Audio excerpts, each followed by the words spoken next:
Okay. Good morning, students. Uh, this may be a bit late kay humanaman mo og complete sa inyong module for the first week, which is specifically focusing on circles.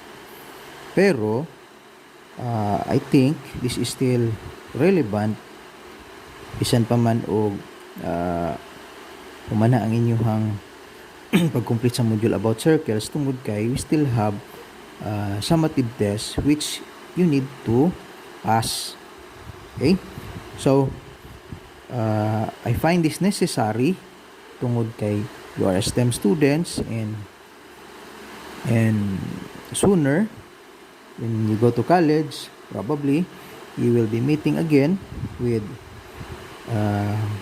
circles. Okay? So, let us start with how the formula for circle was derived. Okay? So that is why we have here deriving the standard equation of a circle. If you can still remember in your module, first week module, nag-istorya ta dito about circles. Nag-istorya ta dito about equation of a circle. Okay? So atong nakita dito nga ang standard form of the equation of a circle is x minus h squared plus y minus k squared equals r squared. Okay? So, asa man na siya gikan? Okay? Nganong naamantaan na nga equation. Okay? So, mao na ang akong i-focus ani nga video usa. Okay? So, let us have in your module more specifically nag-istorya raman kung unsa ang equation of a circle, no? Tagaan mo og point and then you find the equation of a circle in standard form. Pero diri ato sang i-explain kung kanang giunsa man pagkuha ng standard equation of a circle. Okay? Karon, naatay kung familiar mo ani, this is our Cartesian coordinate system or Cartesian coordinate plane. Kining vertical line diri nga naay duha ka arrow, no, nagpakita man na siya nga unsa gina siya kanang continuous, mao na atong y axis. Kining pahigda nga linya or the horizontal line, that is our x axis. Unya nagdraw na pod ko diri og circle. Okay, kita ninyo ng circle. And then naay part sa circle, pangita na ang center. This is here. This is the center. And then I also draw a line from center to this point right here. Okay? Kung makaremember mo sa inyong mga previous lessons about geometry, kini nga linya from C or the center of your circle to any point of the circle, ginatawag nato na siya nga, unsa gani tawag nato ana, radius, or diri atong gina-refer siya as r. Okay? So, ang atong radius, unsa kay definition sa circle? Remember pa mo?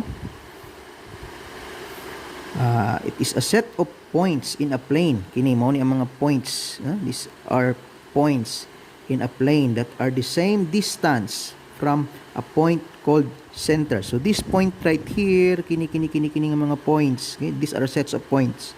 Okay? These are equidistant, no? From this point to here. So kung unsay katas-on siya diha, unsa ang length ana niya diha, mao pud na ang length gikan diri padulong diri or any point of a circle, kay gitawag man nato na siya nga radius, no? Pag radius, equidistant gud na. Iyang length from center to any point of the circle are all equal. So gamito nato na siya karon sa pag-explain nato kung giunsa pag-derive ang standard equation of a circle. Kini kabalo man ta sa atong end, tungod kay nakahuman naman ta og complete sa atong module, kabalo na ta nga mao gini ang standard equation of a circle. So ang ato na lang i-explain karon diri og giunsa siya pag-derive. Okay? So kining center na to, draw tag line from center to this point of a circle. Okay?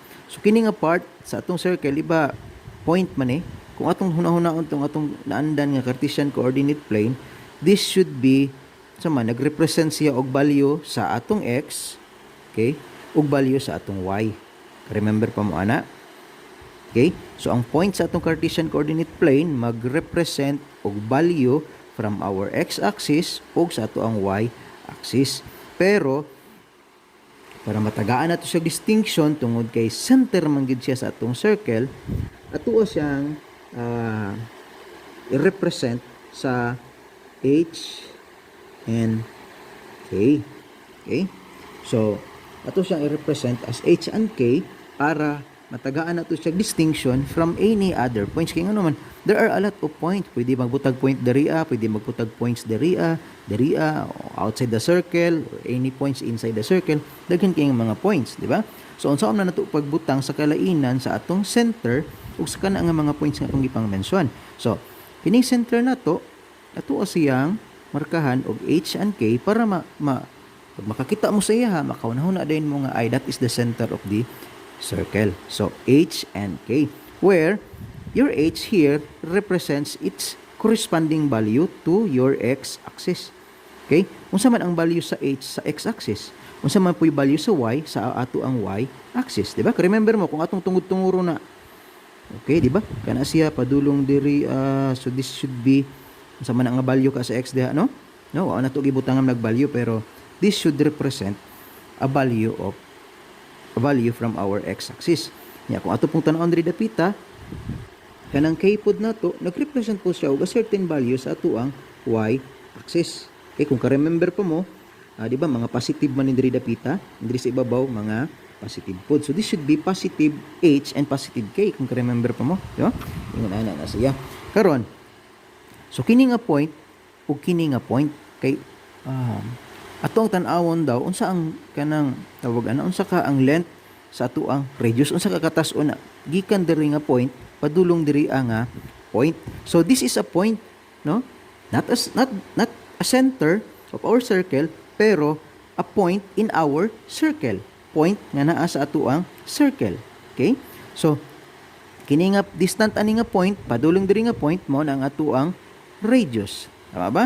So if this is a point, this should represent what?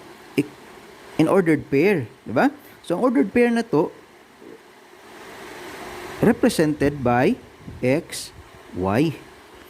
Paano niyo wala? So meaning kini nga first diri is mo ni ang value diri sa kini nga x, tama? Kini nga value sa atong x axis niya kana pud dapita pud ni ang value sa y axis. Okay?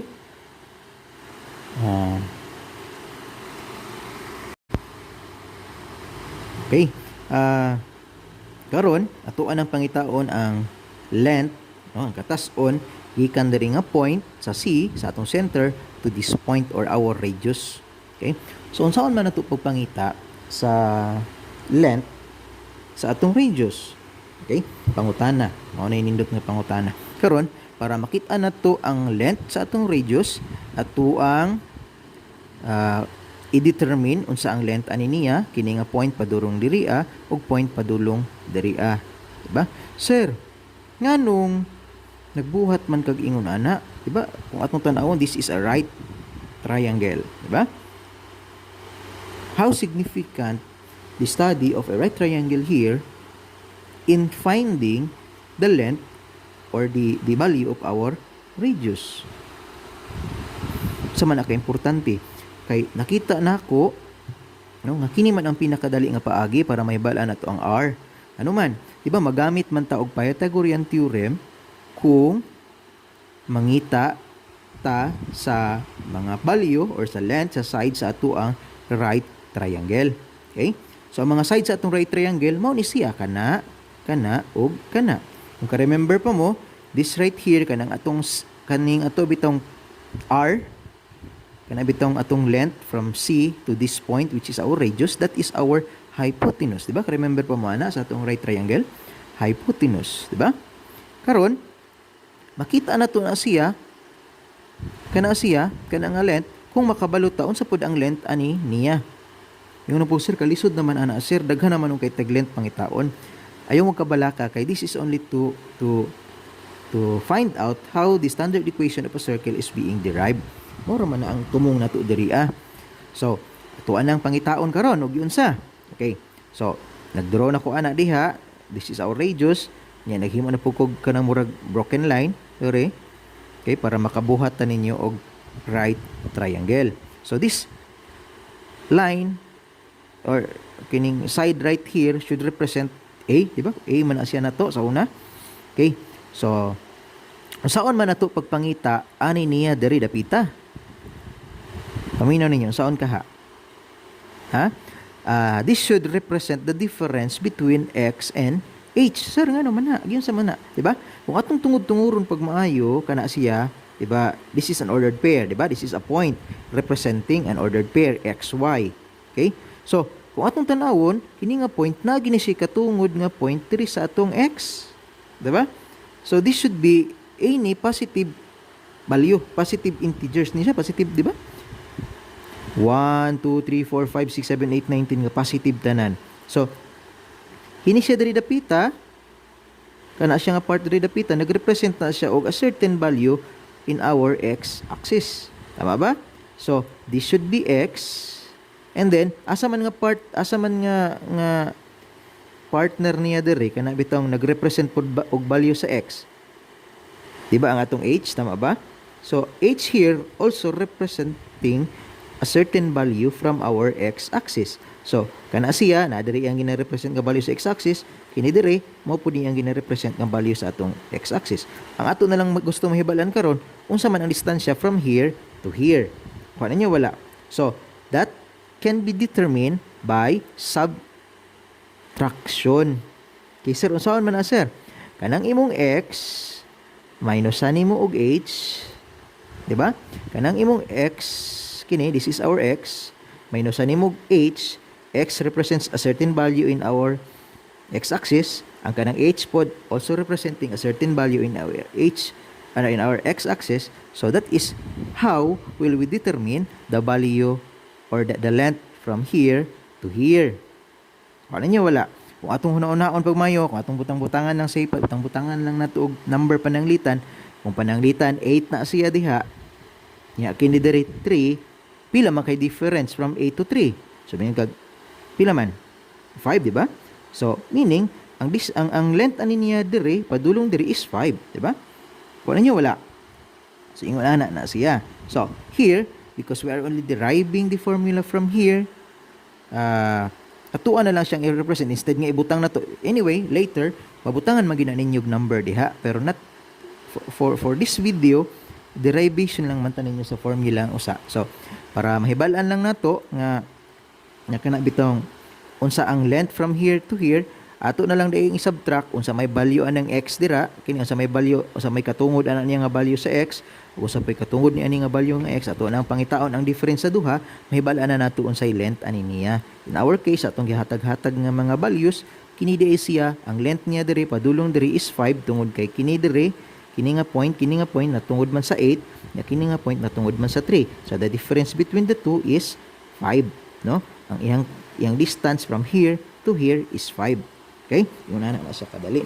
The same way sa ato ang pagdetermine sa length pod gikan diri padulong diri So kung kining dapita diri, this is x minus h nga length, kining dapita diri nga side unsa kaha? So kung ato pong tan-awon pag maayo, kini nga point aside sa nagrepresent siya value sa x from our x-axis, di ba? Nagrepresent po siya a certain value from our y-axis here, di ba? Kung atong itungod-tungod na siya value diri. Di ba? Okay, karon. Isunod, gikan man diri padulong diri So kita ninyo na kina siya. This represents a certain value from our axis. Parehas atong istorya kaganiha. But it also represents a certain value from our y-axis. Diba? Nga katungod ani niya. Tama ba? Kaya atong gusto mahibalaan unsa may distance from here to here. Unsa katas-on na siya diha dapita. Kaganiha nakabalo na ta unsa katas-on ang C to here, which is x minus h. Karon gusto na po nato mahibalaan kung unsa katas-on ang gikan diri padulong diri ang point. Okay? So, So ano to pagkahibaluan na niya? Atong tan-awon unsa man ang iyang mga specific, unsa man ang iyang mga gina-represent nga value from y, o kini pod unsa pod yang gina-represent nga value sa y. Kuha ninyo wala. So meaning, yang distance gikan diha padulong dira is equal to here, di ba? Kaninyo? Kuha ninyo wala. So, kini, tungod man na yang katungod. So, pwede na ito, ibutang na ito. Panitan 6 na siya dira, no? Panitan 6 na siya dira. Kanya, usa kani siya diri dapita. Na ito, mga 2 na siya diha. So, 6 minus 2, subtraction gihapon, no? Ato agi hapon pangitaon ang difference from this point to this point. Okay? So, unsa may gina-represent ani niya nga point? This is y minus kini unsa may gina-represent niya nga kanang value diri sa pikas. That is our k, di ba? So, kung ang x minus nimo og h, ang y minus nimo og k, para makita nimo ang distance gikan diri padulong diri a. Okay, so naa na tay duha. Ang length gikan diri is x minus h, ang length gikan diha padulong diri is y minus k. Okay? Ang isa y minus k. Okay? So, gamit ang Pythagorean theorem, this is our a, kana, this is our b, kana. So, atuan na lang ipang substitute na. So, ang a is x minus h. Nya, butangan na itong squared. Kopyahan na ito ang plus. Nya, kopyahan na ito ng b, which is kini nga side diri dapita. Squared. Unya, dili na ta c, kundili r na ta. Diba? This is our hypotenuse. This should represent, kining c na to diri is representing our hypotenuse. Diba? Katong longest side of our circle. So, instead of writing c in our formula, we will now have r squared. And that's it.